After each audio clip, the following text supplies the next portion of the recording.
Assalamualaikum warahmatullahi wabarakatuh. Perkenalkan, kami dari kelompok 8 akan mempresentasikan dengan tema tuberkulosis.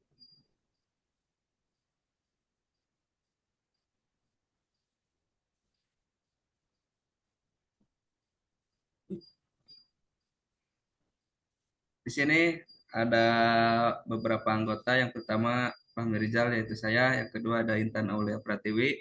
Yang ketiga ada Nihal Saifah.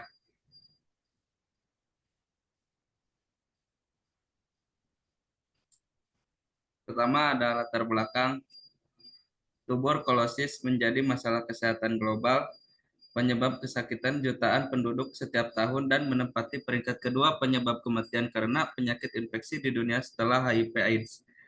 Menurut WHO, pada tahun 2020, Indonesia menempati peringkat ketiga di dunia dengan kasus yang tercatat yaitu sebanyak 824.000 dan 93.000 kematian. Pada tahun 2021, Indonesia naik ke peringkat kedua dengan jumlah penderita TBC terbanyak di dunia, hanya di bawah India. Diperkirakan sekitar 95% kasus tuberkulosis dan 98% kematian yang disebabkan oleh tuberkulosis di seluruh dunia terjadi di negara-negara berkembang.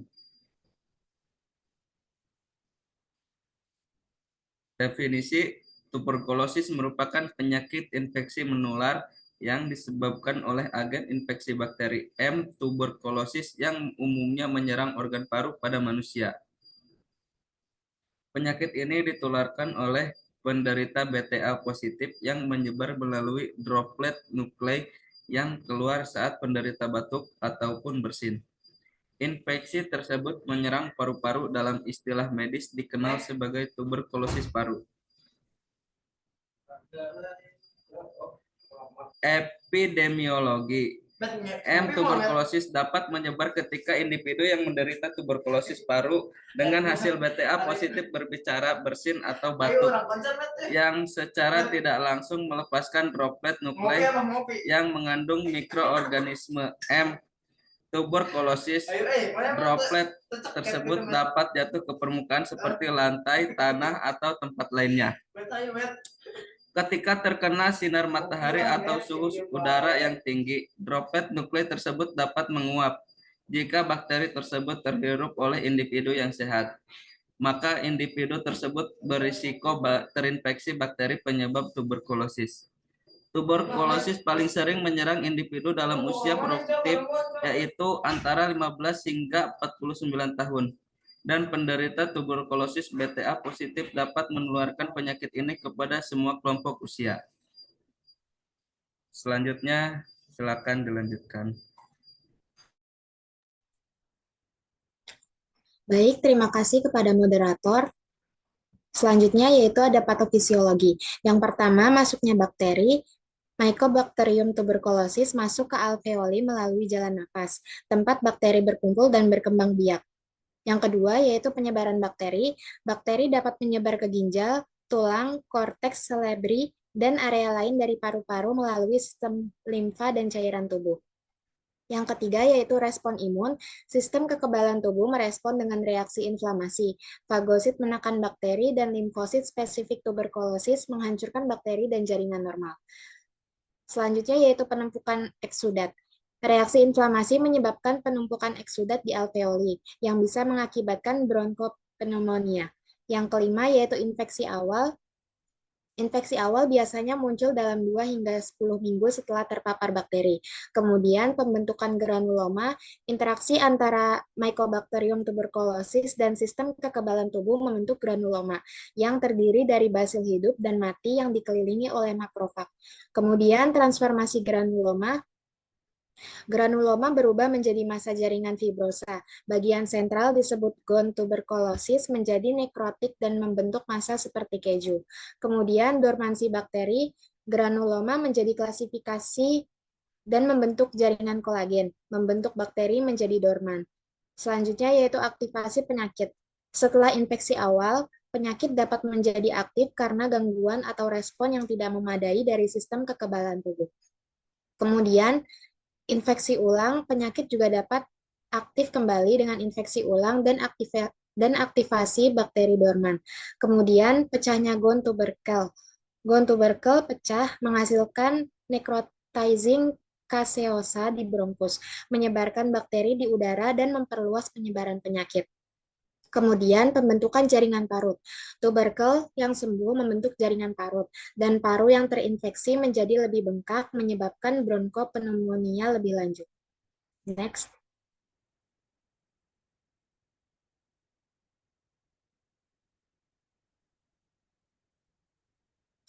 Selanjutnya, tanda dan gejala. Gejala yang umum dialami oleh pasien tuberkulosis yaitu berat badan turun selama 3 bulan berturut-turut tanpa sebab yang jelas. Kemudian demam meriang lebih dari sebulan, batuk lebih dari 2 minggu, dan batuk tersebut ini bersifat non-remitting atau tidak pernah reda atau intensitas semakin lama semakin parah. Kemudian dada terasa nyeri, sesak napas, nafsu makan tidak ada atau berkurang. Kemudian mudah lesu atau malaise, berkeringat malam walaupun tanpa aktivitas fisik, serta dahak bercampur darah. Next. Selanjutnya ada pemeriksaan lab.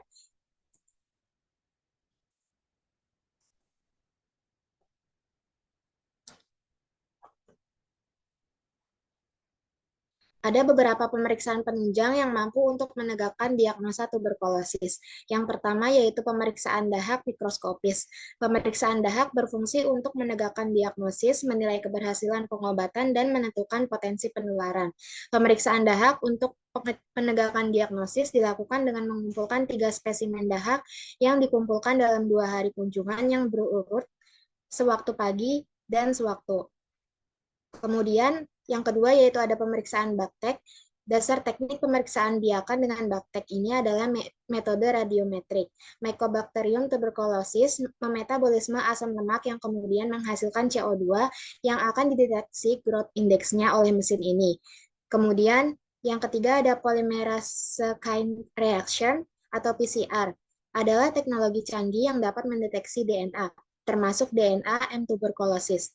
Hasil pemeriksaan PCR dapat membantu untuk menegakkan diagnosis sepanjang pemeriksaan tersebut, dikerjakan dengan cara yang benar dan sesuai standar.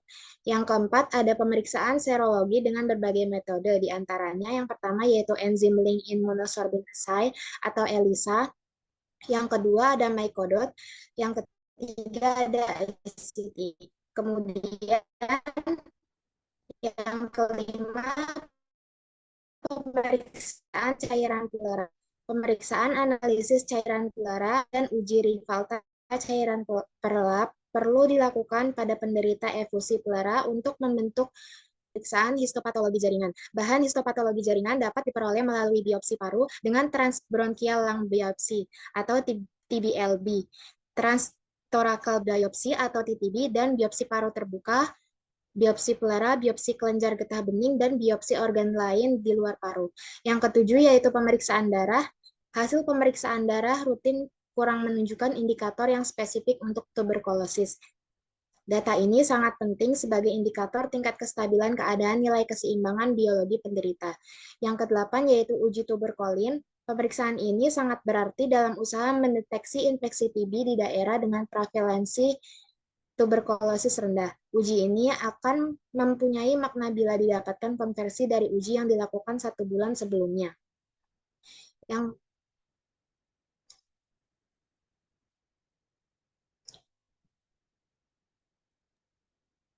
Selanjutnya ada penata laksanaan terapi, itu dibagi menjadi 2, yaitu terapi farmakologi dan terapi non-farmakologi.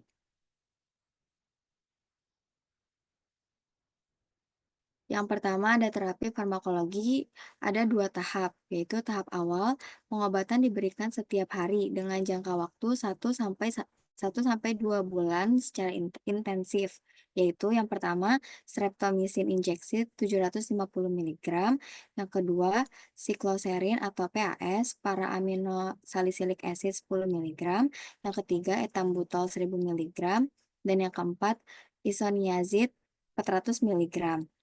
Dan tahap lanjutannya yaitu pengobatan tahap lanjutan dengan jangka panjang adalah setiap 2 kali seminggu selama 13 sampai 18 bulan. Tetapi setelah perkembangan pengobatan ditemukan terapi TB paru dapat dilakukan dengan minum obat saja. Obat yang diberikan yaitu jenis INH, yang kedua rifampicin, dan yang ketiga etambutol.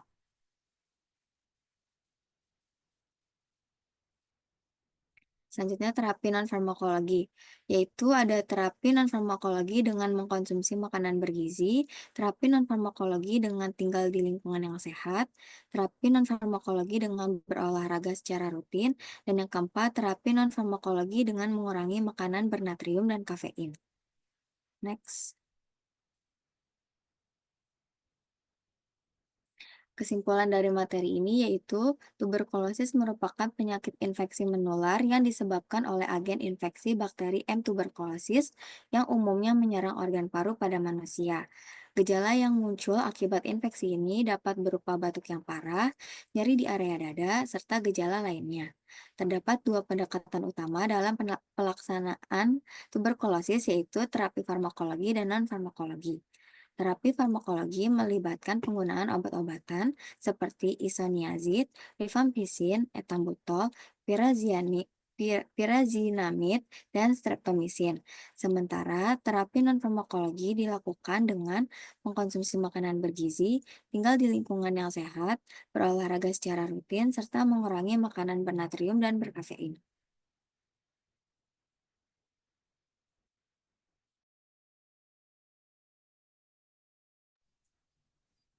Terima kasih. Segitu dari kami. Mohon maaf bila ada kesalahan atau salah ucapan. Terima kasih banyak. Wassalamualaikum warahmatullahi wabarakatuh.